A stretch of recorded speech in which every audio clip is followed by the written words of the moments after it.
Hello everyone, today we're going to be taking a look at the 6-inch Hyperlite Glide. I've already made two videos on this frame. One is the build video and then the other is the maiden flight and PID tuning of this setup. So if you're interested in either of those, make sure you check them out. What we're going to be doing in this video is taking a look at all of the components and setup that I'm running on this frame and why I'm using those components. And also, something I think is going to be pretty fun is that we're going to take a look at the design choices that have been made, the engineering behind this frame. So to give you guys some background, I am a mechanical engineer by training and I've actually designed my own frames. So I'm currently on the third revision of what I call the tubular quad, which is a FPV freestyle frame that actually uses tubes for arms instead of this flat carbon plate. So if you're interested in seeing the thought process and build and everything behind that frame, those videos are on my channel, make sure you check them out. This frame right here is actually designed by Kebab FPV. He's actually a dentist, but he's really into these FPV drones and he's tested a lot of products, and at this point he's actually designed a lot of frames. And I personally think for what I'm looking for in a frame that he makes the best frames, even though they're pretty affordable. So cost no object, I really think these are some of the best frames on the market that I've seen. So we're going to be taking a look at all the design choices that he's made. He has a lot of different theories about how quads fly and how things should be designed to make a quad fly well.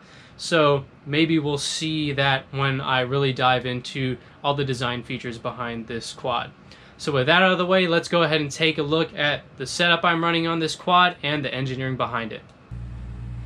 Okay, so before I talk about this quad, I want to talk about my philosophy when it comes to these FPV freestyle drones. So really there's only two things I care about, and that's control and agility. So for control, you know, I'm flying freestyle, usually in tight spaces. I want to be able to hit gaps. I want to be able to do tricks very precisely. So the quad needs to be easy to control and obey my inputs and basically do what I want it to do as fast as possible. So it has to have good control. I don't really care about huge power, huge thrust. I just want the quad to obey my commands.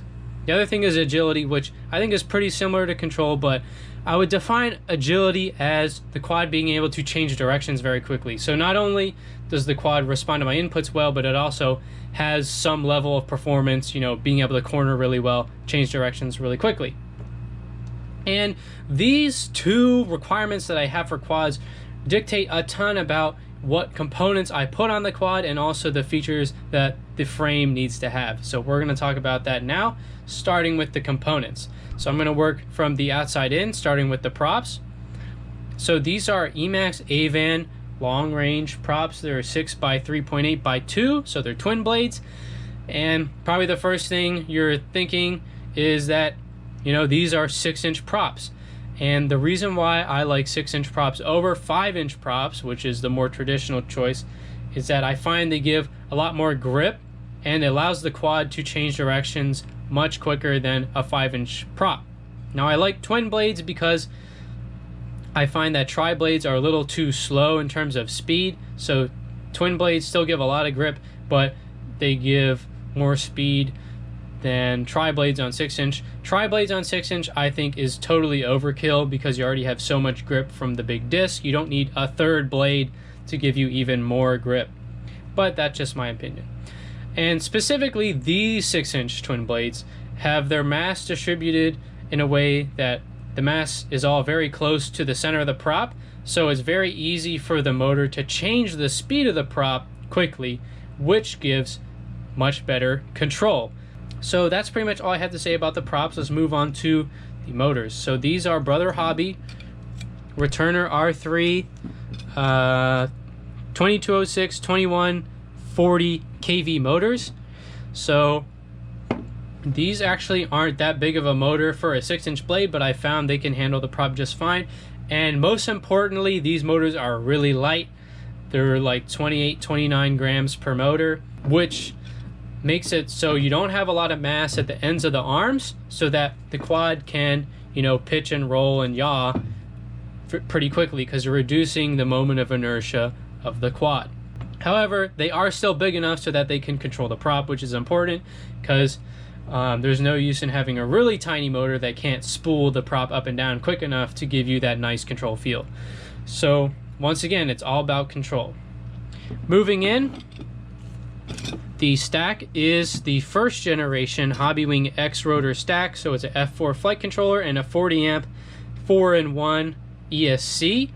And I really like the 4-in-1 ESCs because not only are they easier to build because there's less solder joints, but they're also a lot lighter than individual ESCs. So that reduces the weight of the quad and makes it more agile. Moving up to the front, the camera is a Runcam Swift 2 Micro with a 2.1mm lens. This is the wider field of view of the two lenses that are offered or were offered. I don't even know if they make this camera anymore. But it's a good camera, it works, and most importantly, it's micro, so it's light. Once again, increasing agility. And then moving to the back, the receiver is a LemonRX DSMX diversity satellite. So yes, I do fly Spektrum, but ironically, I do not trust the Spektrum receivers because I have had faulty ones, but I do trust the LemonRX receivers. I've had great success with those. So I fly Spektrum, but I don't trust their receivers. Lastly, we have our video transmitter, which is a TBS Unify Pro 5V, which I've been using the TBS transmitters for a long time. They've just proven to be reliable unless I bash them and knock components off of them. But other than that, you know, they're very reliable, and you can change the settings through Betaflight, which is nice, and it has pretty high output, so you get decent signal. And then that is paired to a TBS Triumph Pro with the U.FL connector that connects directly to the video transmitter, and that makes it so this whole video setup is very light. So I used to run the original TBS Triumph antennas, which were like 15 grams. This antenna is probably like 3 or 4 grams, which is a huge weight savings and once again increases agility. That's pretty much it for all the electronics and setup I've put on this quad. As you can see, the main thing I care about is weight because that gives me better control and agility. So, you know, not the hugest motors, not a big camera, anything like that. Anywhere I can save weight, I'm saving weight. And I suppose the last thing is that I just run a 4S 1300 milliamp hour battery. I haven't moved up to higher cell counts because I don't need or want any more power, because when you have more power, you have less control generally. So with that said, let's talk about the frame itself, which I think is the more fun part of the video. So once again, let's start from the outside and work our way in. Taking a look at these motor mounts first. So the first thing you see is the motor mount is not necessarily like a traditional design where it's just one big blob, which is traditionally just to stick out and protect the motor. This actually has two little pieces sticking out, so that the idea is hopefully when you crash, you know, those things sticking out hit first because they protrude the motors. And this is probably the lightest solution to protecting your motors. However, since there's not that much meat there, these are going to get ground up a lot faster and get broken off a lot faster than if you had a giant blob. But I can tell you right now, one of the main goals for this frame is reducing weight. So, you know, the durability portion of the end of the arms was kind of thrown out the window in favor for lower weight, which is fine. Moving on to the arms themselves, these are actually really skinny. They are 5 millimeters thick, but their width is really thin. And I do believe these arms are designed to break in this area right here. And another aspect about these arms is that it gives the quad a true X configuration. So the distance between the motors front to back and side to side is about the same. And that gives better control because your motors have a greater distance to the center of the quad. So there's a bigger lever arm, which means that these motors need to create less thrust to accelerate the quad rotationally, which makes the pitch axis more snappy than something like a Squash X configuration, which the goal of a Squash X is usually just to get the props out of view as much as possible, but you sacrifice pitch authority. Another thing about these arms is that they cause the propellers to have distance between them, which is good because that way the airflow coming off the blades doesn't kind of interfere with each other. So once again, like on this Alien, I've actually had tuning issues only in forward flight because the prop wash, you could say, coming off like the motors interferes with each other. Like from the front motor, the prop wash will interfere with the rear motor. So having that separation kind of gives your props some breathing room, which is good and can reduce tuning issues. And once again, because you have this bigger lever arm, it increases the pitch authority. So that's a design aspect of this quad I really like. Once again, increasing that control. All right, moving on to how these arms are mounted. So a lot of quads will have all four arms meet in the middle here somewhere, but this has a kind of oddball design where the arms come in towards the middle, but then they turn this way and then they attempt to touch each other. Now, there's probably a couple thou gap between these arms. They're not actually touching, so I can actually wiggle them a little bit until they are touching, but that's kind of an interesting design. So you can see that there's kind of this little flange here that attempts to make the arms touch each other to kind of distribute the load across both arms instead of just having two screws absorb the entire load when you like hit something or whatever. Speaking of the screws, they're actually pretty close together, which actually increases the amount of stress on the screw holes in the arm. So ideally these would be as far apart as possible to reduce the kind of couple moment that is induced by these two screw holes. But I think this is done for practicality reasons because this inner screw actually screws into the standoff here. So by doing that, you're avoiding using an extra screw to screw in the standoff and then having another separate screw to screw in the arm. Basically, strength has been sacrificed here for weight savings, which is kind of a common theme that we're seeing, you know, just based on the fact that the arms are so skinny. Now, the outer screw screws through the bottom plate and then into a nylock nut. And I think this is a better design choice than using one of those fancy threaded inserts, because although the threaded inserts look nicer, they don't have any mechanism to prevent the screw from backing out. So I actually really agree with this choice of using the locking nut.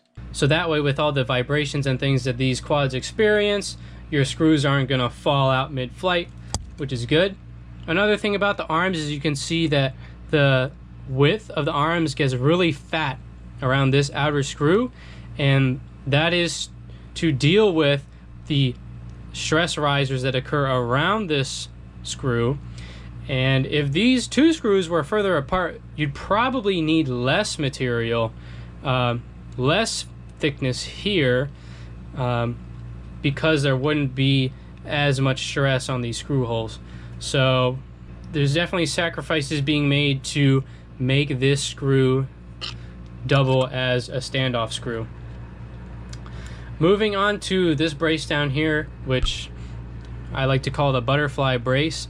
In general, whenever a frame has a kind of sandwich design holding the arms, so you know, a brace, arms, and then your bottom plate, that's always good, because when you have that sandwich design, the moment of inertia of the cross section here is very high, which means that the resistance to bending is very high.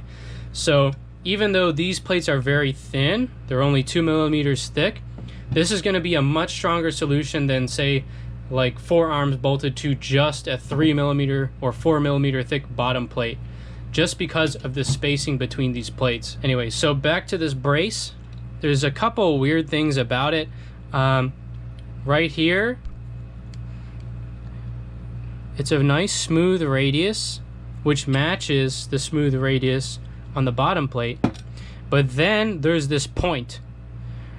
And in general, you don't want like points in design, So this really should be all smoothed out. What it looks like to me is that this brace was too strong or too heavy, and then this was just kind of chopped off to reduce weight. But this should have been smoothed out. And it's also weird that the thickness on this side is less than on that side surrounding this screw. Those should really be the same, because right now it's going to want to fail here first before it fails there, which means there's really just excess material on this side. So that could be improved to either increase strength or reduce weight. And then also the shape, you know, bridging this gap here is weird. So it's curved in this way for this area, and then here it's obviously curved that way. But really I think the whole thing should just be curved in a nice arc to really smooth out the stress concentrations, because it's just a weird shape the way it is now, and it's going to cause a lot of stress concentrations just right in the middle right here. So this shape could just be one nice flowing arc. And also the sharp radius is a relatively sharp radius in comparison to the rest of the brace, and that's going to increase the stress concentrations across here. So I would say if this bottom brace were to break, it would break either there or right in the middle. But to be honest, I don't think it's ever going to break, because these arms are so skinny, it's probably going to fail out here first. Anyways, just a couple of nitpicks, but it's definitely plenty strong enough. And then we do at least have these cutouts here, which have nice radii on them to prevent too many stress concentrations. So that's fine. So moving on up to the bottom plate, once again, I'm going to point out this radius is nice. It's a nice constant radius. We have the same thickness on each side of this nylock, and that is what it looks like was happening down here, but then it just got chopped off right there. So I don't know what that's about. The other thing about the bottom plate and the top plate is that you can see that the cutouts to reduce weight are actually rectangular. And a lot of times on, like, you know, the Aliens or similar frames, you'll see the cutouts are triangular, and you'll have these basically straight lines of carbon going between the standoff screws. That technically is the strongest way to make these top and bottom plates, but that only increases strength when you're bending it like this, which is never the mode of failure for these top and bottom plates. They usually fail when you're bending them like this, and in that case the shape doesn't matter. It's just like how much material is there, at least when you're using just a plate like that and not any kind of bracing. So I actually have no gripes with the top and bottom plate using these rectangular cutouts, because technically they're not the strongest, but they're just as strong as the triangular cutouts in the direction that matters. And in addition, what this means is there are less features to cut out, which means less time on the CNC, which means a cheaper frame. Another thing to mention about the bottom plate is you can see that the antenna cutout that's on the top plate is repeated on the bottom plate. I personally am not a huge fan of this, just because it limits how much you can slide back electronics on the bottom plate. But I mean, maybe you want to have your antenna come out the bottom or something like that, so it's not a huge deal, and there's still plenty of room back here to fit all of your electronics. Now let's move on to basically the last part, which is the top plate. So once again, we have these rectangular cutouts, which once again is fine, but what's really clever here is how the cutouts work for the battery straps. So first of all, these cutouts are in the perfect place to place your battery to balance the quad perfectly with a GoPro on front, which is great. And if you thread these through correctly, you don't need to use a battery pad, which reduces weight, increases control and agility, which is great. And typically, you would need a battery pad so that your battery clears the standoff screws. But what is super clever on this frame is that the standoff screws where the battery rests are countersunk, and they're completely flush with the top plate, this is probably my favorite feature of this frame. And this is like one of those design details that really separates an amazing frame from a decent frame. So that makes it so your battery isn't stabbing into your standoff screws, and also makes it so you don't need to run a battery pad. Your battery can just rest on the battery straps. The only other thing I have to talk about the top plate is the front here. This, once again, is not a completely smooth radius. For whatever reason, on the outside here, it's sharp again. And when it's sharp on an outside radius like that, that just means that there's not going to be really any stresses on that little corner, which means this could have been rounded off more and save, 0.01 of a gram. Overall, that's fine. It's just a tiny thing. But in general, that thing should be avoided so you can save extra weight by rounding that off smoothly and nicely than just leaving that sharp edge, which is doing nothing for strength but adding weight. So overall, you can see that this frame has a big emphasis on reducing weight, but sometimes it's at the sacrifice of strength. However, for increasing control and agility, really lightweight is what you want, and paired with the TrueX configuration, the spacing between the props, the relatively short fuselage, at least for the traditionally mounted battery, I think this is an amazing frame.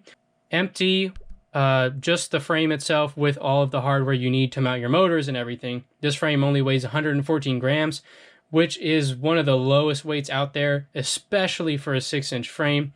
So I think that's really impressive. And overall, I really like the design of this frame, and I think it's going to perform, well, I know it performs really well. The only test of this is going to be durability, which I don't think is going to be that high, but I'm kind of sacrificing durability for control and agility.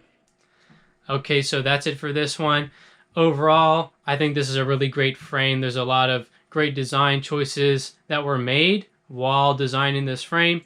So let me know down in the comments if you guys like this kind of video. It's a little different from usual, me going really into the engineering side of things. So once again, let me know in the comments if you like this and if you want to see more of these kinds of engineering videos in the future. And with that said, please like this video if you liked it and get subscribed to see more content like this in the future. Thanks for watching.